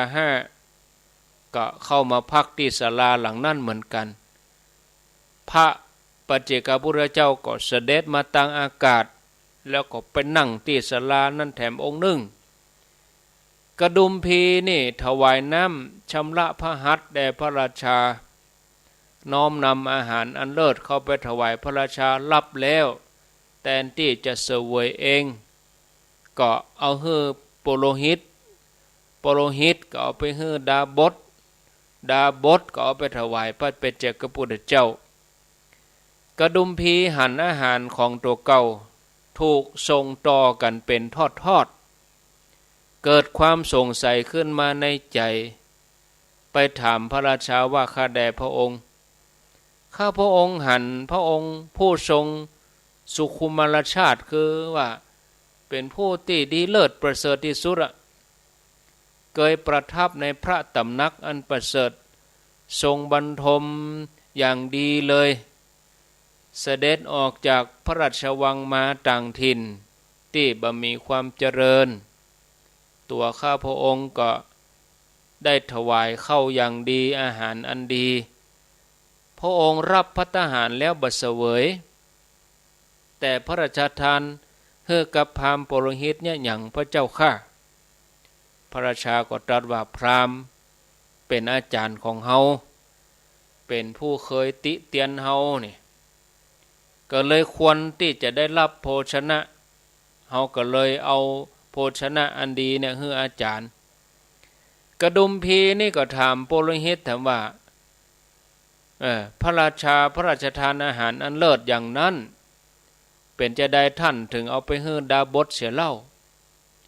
โปโลหิตก็ตอบว่าข้าพเจ้ายังมีความกำนัดอยู่เป็นผู้ครองเรือนต้องเลี้ยงลูกภรรยาข้าพเจ้ามีครอบครัวข้าพเจ้าก็เลยถวายโภชนะอันดีนี้แก่ดาบทผู้บำเพ็ญตบะมีคุณวุฒิสูงกว่ากระดุมพีนี่ก็ถามฤาษีดาบทว่าข้าพเจ้าขอถามท่านฤาษีผู้มีร่างกายสูบผอมมีกะเอ็นมีกะกระดูกท่านอยู่ในป่าผู้เดียวบ่ห่วงใยชีวิตภิกษุที่ท่านถวายโภชนะดีกว่าท่านอย่างใดเป็นจะได้ท่านถึงบัดฉันเอาภัตตาหารนี้ไปฮื้อต่อดาบทต่อว่าตัวอาตมาก็ยังมีคุดเผือกคุดมันมากินได้อยู่ความยึดถือของอาตมาก็ยังมีอยู่อาตมาก็ยังหุงต้มนะอาตมายังมีกังวลนะแล้วก็มีความยึดมั่นถือมั่นควรถวายอาหารนี้แด่ผู้ที่บ่มีความยึดมั่นถือมั่นแล้วกระดุมพีนี่ก็ไปถามพระปัจเจกพุทธเจ้าถามว่ากับผมขอถามท่านผู้มีความสำรวมในศีล ดาบทถวายอาหารให้ท่านแล้วท่านรับประทานแล้วนั่งนิ่งฉันอยู่องค์เดียวบ่เจือเจิญไผผมขอถามพระคุณเจ้าว่าอะยังเป็นธรรมอันประเสริฐตัวนี้พระปัจเจกพุทธเจ้าก็ตอบว่าดาบทฮู้ว่าเฮาบ่มีความกังวลเป็นผู้ห่างไกลจากบาปตั้งหลายจึงถวายภัตตาหารอันดีบุคคลเหล่านี้ยังมีความห่วงใยยังมีความยึดถือจึงฮื้อตานแก่เฮาผู้ไม่มีความห่วงใยบ่มีความยึดถือในสังขารทั้งปวงกระดุมพีได้ฟังคำตอบรู้สึกดีใจแล้วก็อุทานว่าโอ้วันนี้พระราชาผู้ประเสริฐเสด็จมาที่นี่เพื่อประโยชน์แก่ข้าพระพุทธเจ้าแต่น้อข้าพระพุทธเจ้ากำลังหูชัดวันนี้ว่าตานที่ฮื้อแก่ท่านผู้ใดจักมีดีมีลาภมากมีผลมากด้วยในส่งแห่งการทำตานนี้ทำให้กระดุมพีผู้นี้เนี่ยได้เสวยติปในสุคติโลกสวรรค์นะญาติโยมเนี่ยเมื่อมาเกิดก็มาได้เป็นผู้ที่เริ่มใสในพระรัตนตรัยการทำถูกทักขิณยบุคคลบุญก็จะมาปรับกายวาจาใจของเฮานะญาติโยมเหมือนดังที่พระองค์ที่เปิ้นได้ตรัสกับอังคุระเทพบุตรตานอันบุคคลฮู้แล้วในบุญญาเขตใดเป็นตานมีผลนักบุคคลพึงเลือกฮื้อตานในบุญญาเขตนั้นพระสุคตเจ้าทรงสรรเสริญการเลือกฮื้อตานที่บุคคลฮื้อแล้วในทักขิณบุคคลทั้งหลายที่มีอยู่ในโลกมีผลนักเหมือนพืชที่บุคคลหว่านในนาดีนี่ศรัทธาญาติโยมท่านสาธุชนอู้ไปกับเปาะเนาะญาติโยมเนี่ยบัดเดียวพอจะ4 โมงครึ่งละอู้มาชั่วโมงครึ่งอู้นักก็ญาติโยมจะเบื่อจะก่ายเนาะเดี๋ยวญาติโยมจะนายกันเฮียก่อนขออนุญาตได้พักแหมช่วงหนึ่งนะบางคนก็อู้ติ๊กกะท่านอู้เลย ก็เอาเสียงที่ไหนมาอู้ญาติโยมมันผู้มาเจ้าก็ได้จัดรายการแหมอยู่เนี่ยไปฮักโหมเกินไปก็เดี๋ยวจะร่างกายเบาไหวก็ยุบยับเห็นก็บ่ได้ฟังตลอดกาลนานเทินเจริญพรนะกะเนาะทนุถนอมไว้รักษาไว้วันพุธจะได้มาจัดรายการแทนท่านมหาสมชาติวัดหนองยาว6 โมงถึง 7 โมงวันพุธเมื่อเจ้าแต่ว่าวันพุธวันเสาร์ก็ตี 5 ถึง 6 โมงก็ยังเป็นธรรมะภาคภาษาปกญอยู่นะเอาแล้วเนาะแปลกเหมือนกันไปกับใครหลับบ่อย่างอันฮะวันนี้ก็บ่ได้พักผ่อนช่วงบ่ายนี่มันได้พักเมาการอย่างฮู้ผีเบาญาติโยมเฮ้ยนะการยังเริ่มเหลือท่านอยู่ด้วยกันสักเพื่อเข้าตอนจะได้ฮู้ว่าการยังล่ำเหลือเนี่ยเนาะญาติโยมเนาะพักสักกรรมก่อนก้อยว่ากันเนาะฟังไรนี้ไปไหนเตื้อเจริญพร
ต่างเกิด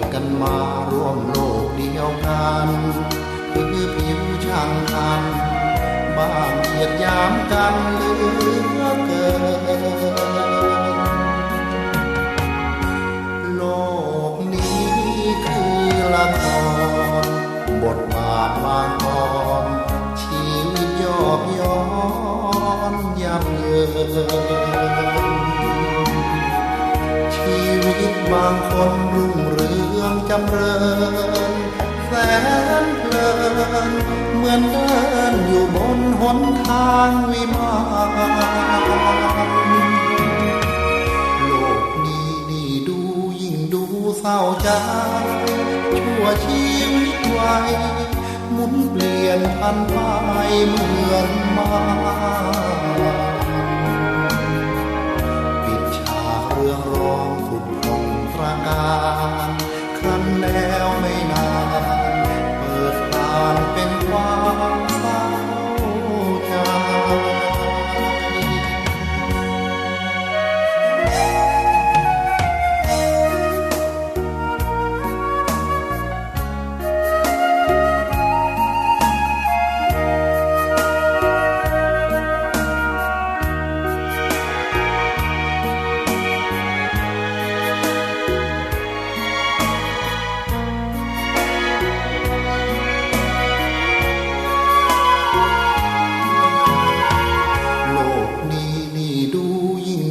เศร้าใจ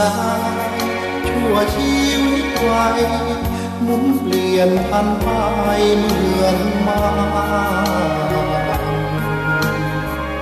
ปิดฉากเรื่องร้องผุดพงตราการครั้นแล้วไม่นานเปิดทางเป็นความเศร้าใจ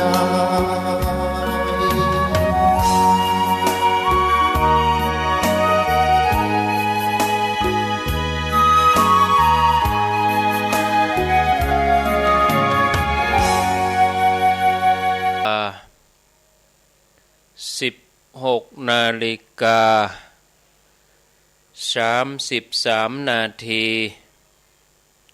4:33 นาทีท่านผู้ฟังกำลังติดตามรับฟังรายการ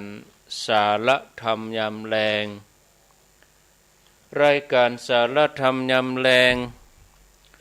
ดำเนินรายการโดยอาตมาภาพพระครูอภิวัฒนวิกรมวัดปากต่างเจริญตำบลดอยหล่ออำเภอดอยหล่อจังหวัดเชียงใหม่ม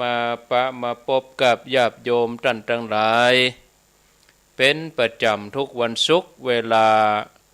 บ่าย3 โมงถึง5 โมงแรงอยู่ด้วยกันไปแถมช่วงสุดท้ายญาติโยมทั้งหลายจะโทรศัพท์เข้ามาสนทนาอุจจาธรรมเนาะแจ้งผลการรับฟังถามปัญหาก็ขอเจริญปอนโทรเข้ามาร่วมรายการกันได้ช่วงแรกตะกี้ก็มีอยู่5 ท่านนะ5 สายโทรมาตะกี้นะหลวงพ่อกฤษอยู่เชียงดาวเชียงใหม่2ก็ไล่ศิลาทองลำปาง3แม่สีกุลหนองร่อง5ลำปาง6ลำปางลำปางหมดเลยลำปางเหมาเลย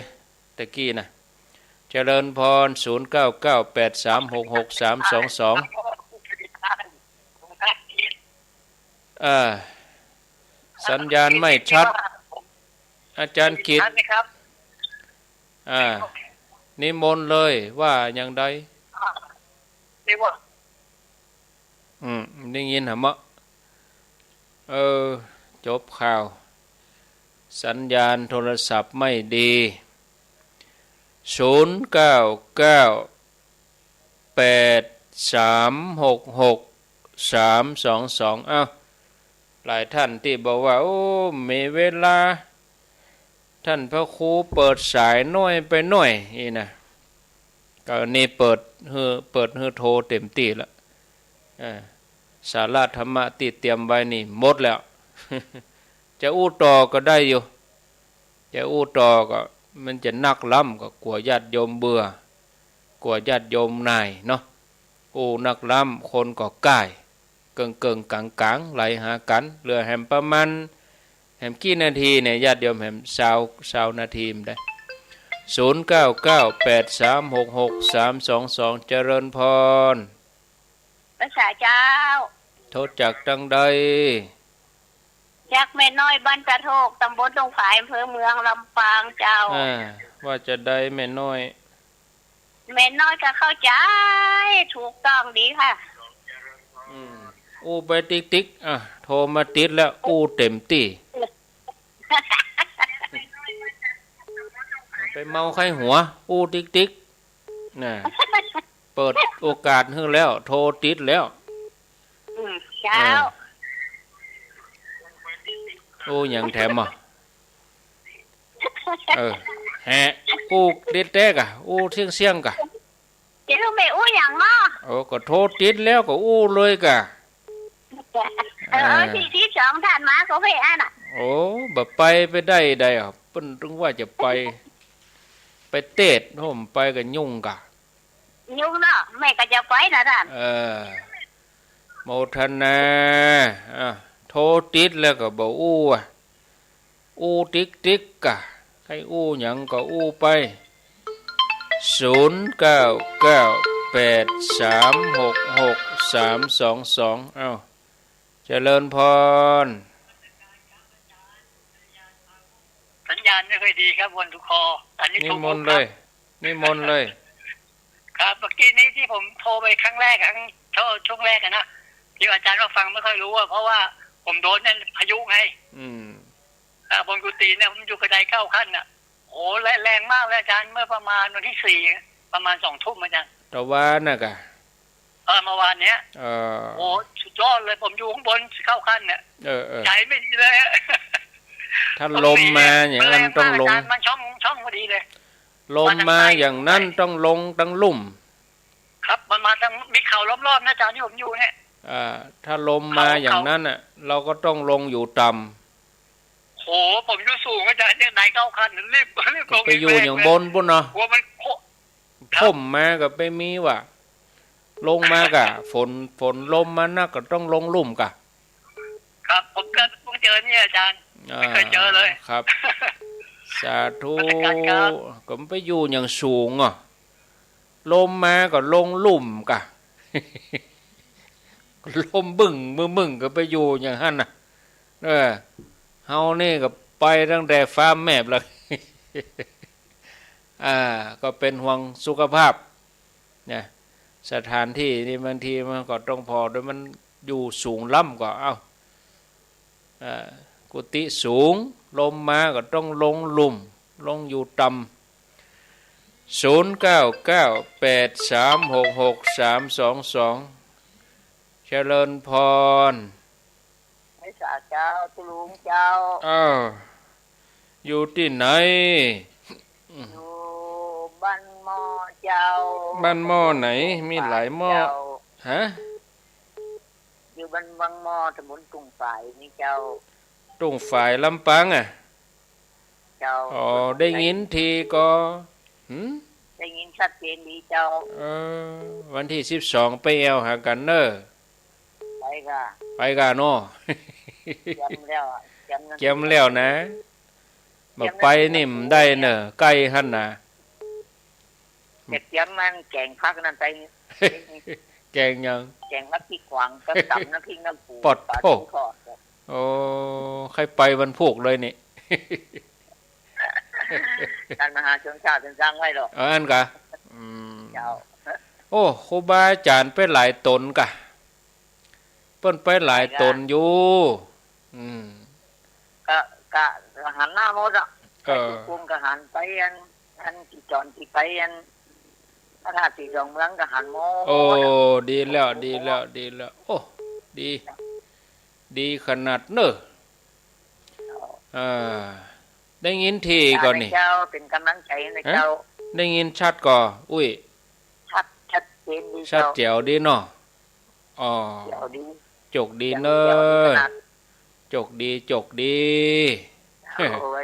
าอันนี้เปิ่นฟังอยู่อันบ้านหม้อ คนเฒ่าก็ฟังหลายนะแต่เปิ้นบ่ได้โทรบ่ได้ฟังกะท่านฟังตลอดแต่บ่ได้โทรมาเตอะนะ0998366322เจริญพรเจ้าอาจารย์โทรจากไหนแม่อภัยไม่คือดอกแม่คือเด็ดสกอยโดยสะเก็ดฟังชัดดีเนาะเจ้าชัดเจนอาจารย์ถ้าพูดมีฝนมีลมก่อนแดดแช่แล่แดดแช่แล่มีฝนเป่งลึ่งนี่คือนี่ลมเหนือลมเราแปลแต่ละก่อนน่ะแต่ว่าก็ตกกะแต่วันซื่นก็ตกกะตกมันนะเจ้าลงแผ่นดินลายนะยังแควนอยู่อันนี้ตั้งปีใหม่เมืองมานี่บ่มีสักเม็ดนี่ฝนน้ำฝนบ่ตกย้อยใจคาเฉยเลยยินดีเนอเจ้าไว้สาเจ้าแม่คือโทรมาอีพ่องก็ดีละกาตมาก็เดียวกับเมียเอาเทพธรรมะใส่ข้อใครหลับวะไปก็ตาลู่จะบ่ใครมึนนะ0998366322เปลี่ยนบรรยากาศญาติโยมเขาโทรมาสลับซับเปลี่ยนกันก็จะไปลืมเนอะวันที่12นะวันที่12พฤษภาคมงานทำบุญประเพณีตันหาบุรพาจารย์อดีตเจ้าวาดที่วัดศรีภูมิมาต้าส้มปล่อยตำบลตุ้งฝายอำเภอเมืองลำปางวัดหลวงพ่อพระครูอุดมศิริทัตน์วันที่12เนอะครูบาอาจารย์ก็ไปหลายตนหลายองค์นะไผ่บางท่านบางคนก็เกียมอย่าไปเลี้ยงเพลก็เอาทำกับเข้าไปถวายเพลพระไปเลี้ยงสังฆะแล้วก็เลี้ยงหมู่เฮาศรัทธาทั้งหลายตัวเนอะวันที่12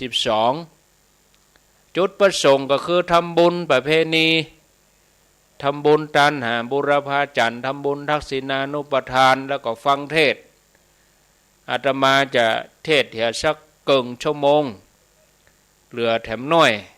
ก็ถวายเวลาให้ครูบาอาจารย์เปิ้นด้วยแต่ละตนจะได้ได้ปะศรัทธาเจริญพรโทษจากไหนแก้วจำจองของเปล่าหมู่สิบไม่แก้วกะฟังอยู่แล้วว่ามันไม่ได้โทรก็มีก็ลำปางนี่จำต้องก็มีด้อยรอก็มีฮะแล้วพันฝากสตังค์ได้ละได้รับแล้วหรอฝากอาจารย์สมชาติด้วยนะได้รับแล้วว่าจะโทรแค่วันนั้นแล้วกำลังมันบัดตอนได้ยินชัดแล้วก็มันไม่ได้โทรวันนั้นท่านได้ยินชัดเจนเนาะชัดเจนโมทนาเนอะสาธุวางนี้ก็ญาติโยมที่อยู่ใกล้นี่ก็บารมที่จะได้โทรมีแต่ญาติโยมที่อยู่ไกลก็โทรผสมกันไปนะผสมผสานกันไป0998366322เมืองฝางดักปิ้งกว่ามันได้ยินเหรอกะเมืองฝางแม่อายชัยประการนี่อย่างดักเซฟมีสักคน16 นาฬิกา45 นาที16 นาฬิกา45 นาทีมีก็เข้ามาอุจาสนทนาธรรมกันเนาะแจ้งผลกันรับฟังกันอุจากันไปกันวันที่12พฤษภาคมนี่ก็ญาติโยมที่ฟังคลื่น 106.5 วิทยาลัยสงฆ์นครลำปางก็ไปร่วมกันปูจากันเทศแล้วก็เอาตานต่อไปเจริญพรโทษจากที่ไหนจากวัดสังฆาสมแปลงเจ้า แม่นางอ้วนกะเจ้าได้ยินชัดก่อเจ้าชัดเจนดีเจ้าชัดเจนดีเนาะเจ้าฟังตั้งแต่ฮะโทรมากับเสียงใหม่จะฝนหรออันนี้ฟัง104เจ้าฟัง104เนาะแม่นางอ้วนร้องกองเข้าอนุโมทนาเจ้าก็ฟังเจ้าฮะเจ้าก็ฟังแม่เจ้าก็ฟังเจ้าแม่เจ้าก็ฟังเมื่อตอนก็ฟังเจ้ายินดีเนอะเจ้าสาธุแม่นางอ้วนร้องกองเข้าสันกำแพงพี่น้องสันกำแพงก็ฟังหลายนะตังอันบ้านมอนบวกก้างบวกเป็ดอย่าแม่อันร้องบัวแดงยายพรนี่โทรหาตมาบัดติดเป็นได้หู้เนอะ0998366322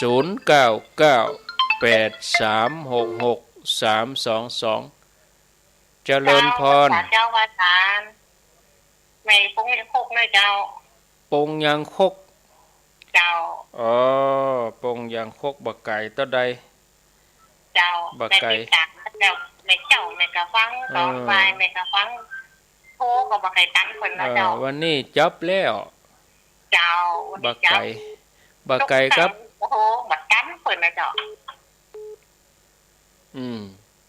เจ้าบักไก่กับปงใต้เนาะบักไก่เจ้าคนลายส่งเจ้าคนลายส่งมาได้วันที่12ถ้าว่างก็ไปแอวเด้อเจ้างานที่วัดตาส้มปล่อยนะเจ้าช่วยกันให้กันหอมเป็นกาน้ำกาไฟสถานีเจ้าโมทนาถ้าคนฟังต้นชั่วโมงนี่ก็จะเข้าใจแล้วกำเดียวท้ายชั่วโมงแหมสัก 5-6 นาทีสุดท้ายก็จะอู้รายละเอียดเพิ่มแหมหน่อยก่อนที่จะส่งต่อเวลาให้ครูบาอาจารย์แถมรายการ1แถมชั่วโมง1อีนะเอาเข้ามาแถม0998366322เจริญพรด้วยสาครับท่านพระครูครับป่ออนุวัตรครับผมน้องจ้อมครับจ้อมฟังชัดดีเนาะชัดดีเจนดีครับฝนมีก็ฝนตกจัดหลายที่นี่ครับตะกี้น่ะครับโอ้ปอจุ่มปอเย็นเนาะปอเย็นดีครับโหโดยหล่อนี่บ่มีฝนเลยเดี๋ยวจะไปสำรวจกันกุฏินี่ก็จิตตกมืดมาก็หายไปมืดมาก็หายไปเขาปลูกจะใครตั้งปีนแล้วเขาลืมไหมโดยหล่อนี่มันลืมไปน่าแหละเขาจัดงานกันยินดีเนอะเขาอันเวลาจะจัดงานปอยหลวงจัดงานอย่างเงี้ยจังเอาจะใครไปปลูกปลูกแล้วบ่ลืมไปพอแรงต้องฮอดบ่เดียวบ่ตรวจพอกำกันก่อนจัดงานนี่ปลูกจะใครตั้งปีน่ะบ่ฮื้อฝนตก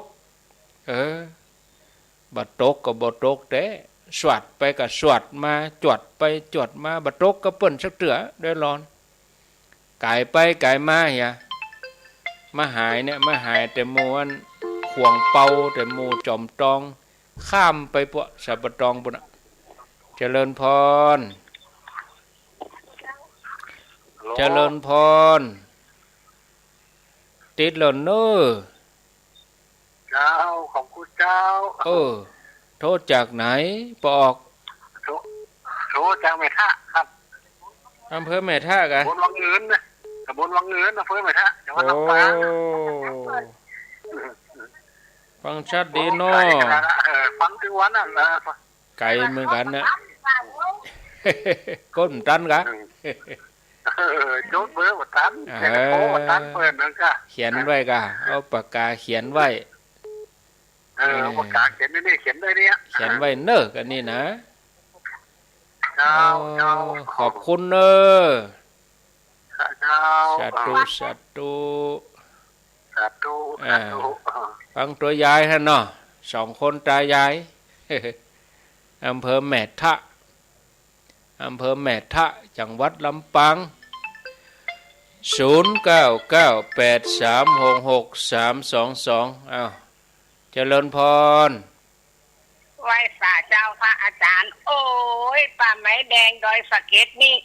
ลมลั่งฝนลงมาสัก10 เมตรเนี่ยเหือแปลงเหือฟุ้งนี่ไม่เดียวนี่อ้วมกะฮ้อนอ้วมกะฮ้อนอ้วมเจ้าฟังขึ้น104เนาะหาขึ้น104เจ้าได้ยินชัดดีกอได้ยินชัดเจนดีเจ้าดีแล้วโอ้ยแต่มันอากาศมันบอกเป็นใจเลยขนาดลมมาลมแรงเอาหลังคาอันส่วนพังไปหมดละหลังคาส่วนปิ้นลงไปหมดเลยอ่ะล้มหมดละธรรมชาติเนาะน่าจะได้แปลงใหม่ว่าฝนมันลงมานั่งนักจะได้ปูลุมเสาฟังเสาดีๆตอนนี้กำลังแดดแฝะแล้วเหงื่อไหลโซกๆนี่ฤดูกาลเปิ้นตามฤดูเปิ้นเนาะยินดีเด้อเจ้าอาสาเจ้าตุเอาใจอีกก่อนเนาะเอาใจอีกก่อนขอบคุณทุกคนที่โทรมาก็ทวนสายก่อน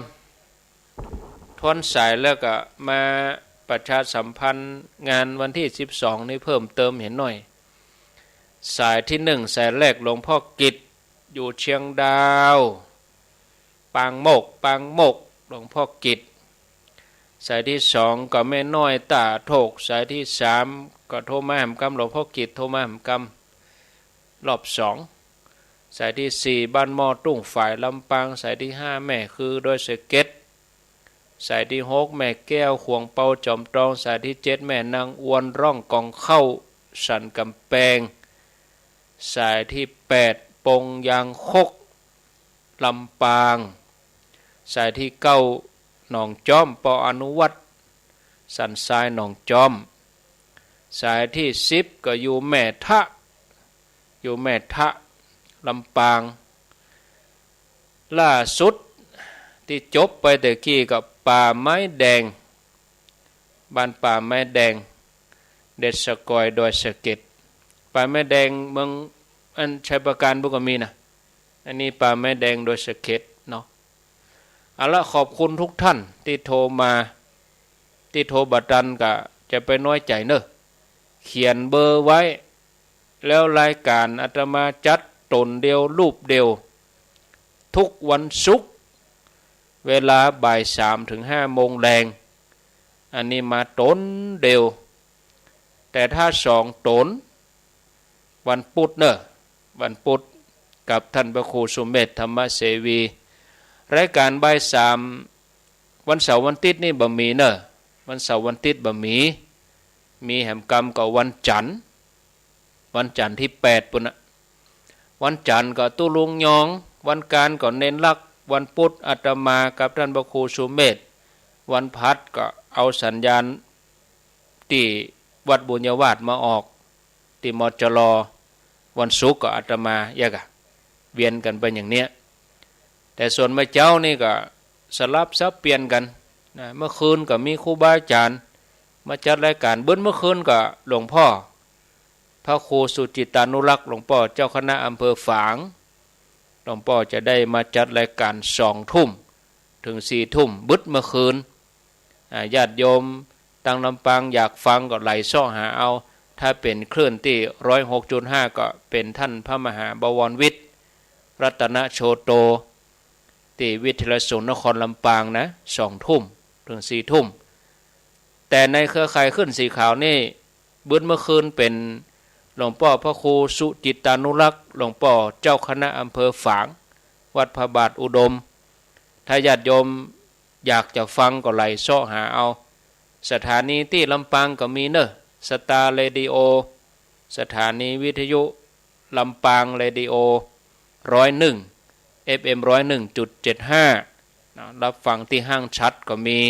ที่ลำปางก็มีพะเยาก็มีเมืองแป่เมืองน่าน8จังหวัดเมื่อคืนนี้28สถานีเมื่อคืนนะพดไปแผ่วปุ่นเจียงแสนลำปางเจียงไฮ้เมืองน่านโอ้ครอบคลุมหมดละนะก็ติดตามฟังกันได้สำหรับวันนี้ก่อนที่จะนำรายการจากลาญาติโยมนี่ก็ประชาสัมพันธ์ย้ำบอกกล่าวญาติโยมทางลำปางที่รับฟังคลื่น 106.5 สถานีวิทยุคณะสงฆ์ขอโทษ อย่าไปสดไปเหรอเมืองฝังปุ่นสถานีวิทยุวิทยาลัยสงฆ์นครลำปางออกอากาศที่วัดบุญยวาสวิหารญาติโยมวันที่12นี่ก็ไปร่วมกันทำบุญที่วัดศรีภูมิมาต้าส้มปล่อยญาติโยมร่วมทำบุญปูชากันเทศแล้วก็ร่วมบุญกันเป็นกองบุญกองละ200เอาจะได้เอาตาลเป็นการนำกับไฟประคับประคองไปสัก 2-3 เดือนเสร็จแล้วเขาก็ก้อยไปรอเตียนกันเนาะรายละเอียดอย่างใดก็รอฟังหลังที่ครูบาอาจารย์เปิ้นประชุมแล้วก่อนประชุมวันที่21พฤษภาคมก่อนแต่วันที่12เนี่ยไปปะกันแน่นอนไปปะกันที่วัดศรีภูมิมาต้าส้มปล่อยไปตั้งแต่เมื่อไงเลยห่อเข้าไปโดยไปจะเกียมถวายเพลก็เอาเตรียมภัตตาหารไปถวายครูบาอาจารย์เนอะเอาละจัดรายการมาก็พอสมควรแก่เวลานำรายการนี้จากลา